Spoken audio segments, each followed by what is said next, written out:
Hello. We are Tally's Folly, the lot of us. We are stopping rehearsal for the JCC dinner theater production for the fall of Lanford Wilson's Tally's Folly, just to talk a little bit about what we've been experiencing.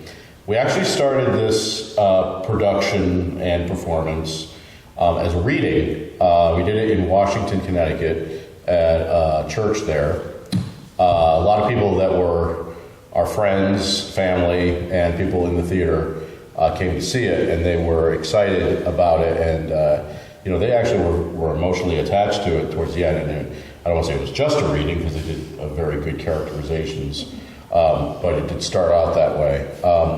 Then when I was president of, when I still am, but when I started to be president of the Sherman Playhouse, my vice president at the time was Trish Michael, and she said, we have to bring Tally out to the Playhouse. We have to bring that show over with Mike and Stacy and John.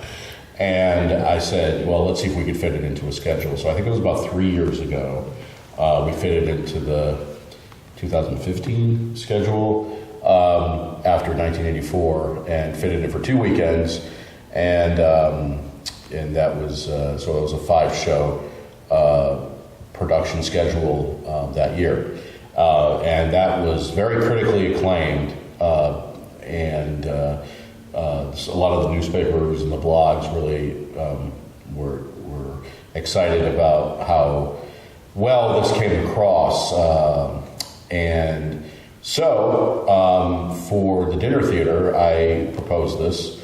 The dinner theater at the JCC is, I think this is about our 8th or 9th one.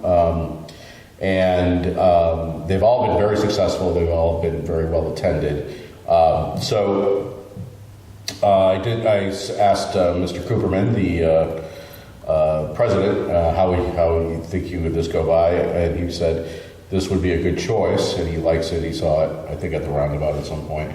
And so he knew about the play, and it has some great themes to it. And it's basically a Valentine love story that, anybody would appreciate.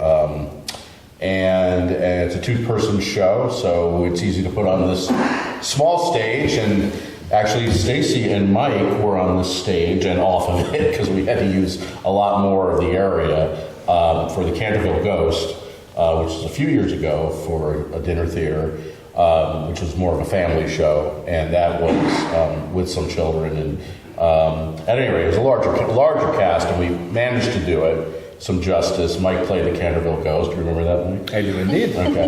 That was a different accent, wasn't it? Yes, it was. It was scary. And Stacy had a different accent. Yes, I did, yes. What did you play? You played his wife, I right? played his wife that he murdered. That he murdered, right. Yes, So, he got to chase me with a sword through the building. through the audience, he was chasing her through the sword. So let's bring him back, Sans sword, and bring back this Lanford Wilson classic.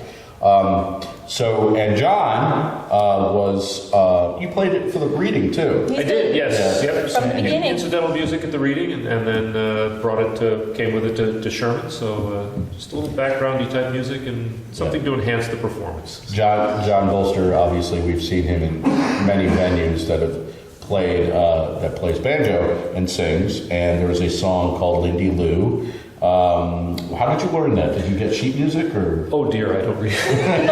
Or was it a YouTube thing? Well, neither. I don't read music, so Yeah. I actually got a recording of it. It was actually recorded. The opera singer. Paul Robeson? Paul Robeson. I took a Paul Robeson recording of it and listened to it until I sort of hammered it into my brain.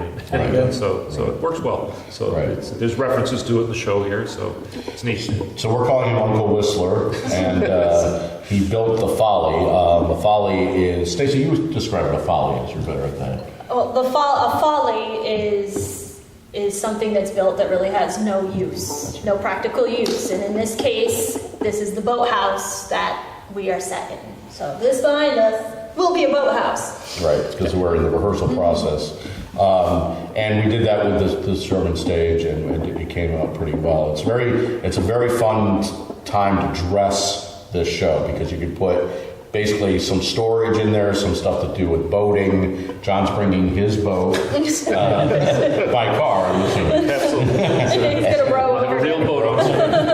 and situate it where we need to situate it. And basically, Matt Friedman, or what Mike plays as Matt Friedman, comes through this whole audience as if they were in the river, which is actually part of his monologue. So that's a segue into, give us who is Matt Friedman? Matt Friedman is an accountant. The year is 1944, so in 1943 he visited the town that the character Stacy's playing, Sally Tally. They met for a summer, and it was just like a week. And they had a little bit of a fling. And essentially he has been smitten ever since. So he spent all that time coming back about a year after their initial meeting, and has a chance. He has this passage of time. This play is pretty much played out in real time. So it's partly a memory play in that sense, because all these things are, past tense that he's alluding to as he sets the stage for this waltz that Lanford Wilson describes as this story. It's really between two souls who really are meant for one another, but at the same time have to have conviction, and some truths have to be aired and spoken. So that's part of how this story plays out. And for the seriousness of it, there is a lot of humor in this story, I feel. There's a lot going on. I'm always adding to Matt's character. Stories, new Stacking shtick. the deck, as the And I say- magicians like to say. And it's the Yiddish word shtick from Shtick, Vaudeville. yeah, that's right. I think Matt acts out a lot of stuff. He does Humphrey Bogart. He does Southern people that he may have heard before. Yeah. And stuff like that. So Gabby Johnson. Gavin Johnson's. And he acts out several things that Sally gets upset about. So there is a lot of humor that Mike is obviously capable of. I've worked with him, I think, in 10 shows, and of course I know his humor. We started in Almost Maine, both of you. Yes, We started with that's right. Almost Maine. Yes, where we And all met. Well, they all met. right, yeah. And he did a scene First thing with we did her together. Yeah. that I directed for Almost Maine. So, so I know about the humor. He does have to have a bit of a Yiddish Jewish accent, which he's trying to get rid of. Meaning Matt Friedman is trying to get rid of it. Yeah, I he don't has- want Mike to get rid of it, but Yeah, he has like German Jewish lineage, so a lot Right. of that accent has sort of been pounded away by the passage of time. And he has had such a history that he goes through, which is very interesting as far as unearthing his past. Yeah. So let's move over to Sally. What is she like? Sally is extremely guarded. Sally also has a history that gets unpacked during the course of this show, but it has made her probably one of the most guarded people ever. She's absolutely terrified to get her shell cracked, which is a reference to something in the play that you all have to come and see to find out. She is very much in love with Matt, but will not allow herself to be, which is the trick with Sally, is to find that balance of how much she lets slip and how much she doesn't.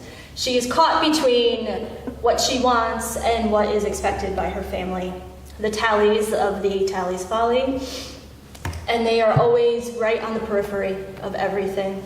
They could bust in at any moment, and she is very torn between her duties to them and her duty to herself. And she has to come to see who wins. It is very important. When I'm directing, I usually really accentuate environment. What is at stake, who's going to be coming in, how are these people staying here for 90 minutes, and why isn't she leaving, and all of that. So we really have to go through those ways of basically staying on the stage, and how Matt can prevent her from leaving, and how she prevents her own self from leaving, and things like that. So that's what we've been working on for a long time. Stace, how has the show changed, and what's been its challenges?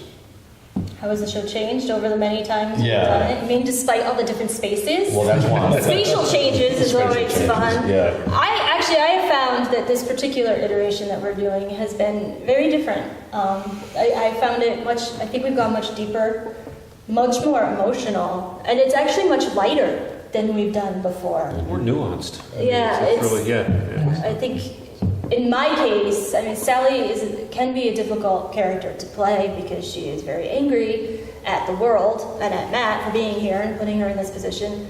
So finding the challenge of how much is anger, how much is not, can she let her guard down at times? And I think I finally cracked her in that case and found much lighter moments for Sally to just be with Matt and let some of that anger go. I have to agree, because when I reread the play, it was after a few years. There's a lot more that Matt's conviction and his mission has changed to a point in my mind. Yes, he can do the impressions and do the shtick and keep her there, not quite stalling, but at the same time, setting the pins up for what he hopes will be a strike, in a bowling sensibility. But metaphors aside, the trick is that he's playing beat the clock. He's looking at his watch and knows how much time he has to make his case, and hopefully everything will fall into place. Right. He calls it his Valentine, and there's a Valentine. It's kind of a long one, but, and it's not flowers. It's not chocolate. It's actually not that long. It was supposed to be called the 97-minute Valentine. Yeah, right. Actually, the subtitle. Yeah. Have the same ring to it. And again, there's that interesting thing about control. That he's trying to control the situation, and it's killing him because there's so many wrenches being thrown into the works. That type of thing. And I'm going to answer my own question. What I like to see, what I like seeing about this is what these guys have said, and the different venues, and the growth of the characters. It kind of reminds me of one of my favorite films is Vanya on 42nd Street, and what that was a group of actors that kept coming back to this theater at 42nd Street in the 90s, and they would just meet up, the same actors playing the same characters, and do Uncle Vanya, and the same director, Andre Gregory, Wally Shawn was in it, and they just found nuances and new things as they go through it, which I think is an amazing testament to a piece of good work. Very good play, very well written, and has its own poetry, has its own rhythm, really great turns of phrases, stuff like that. So you dive deep into where the playwright is coming from.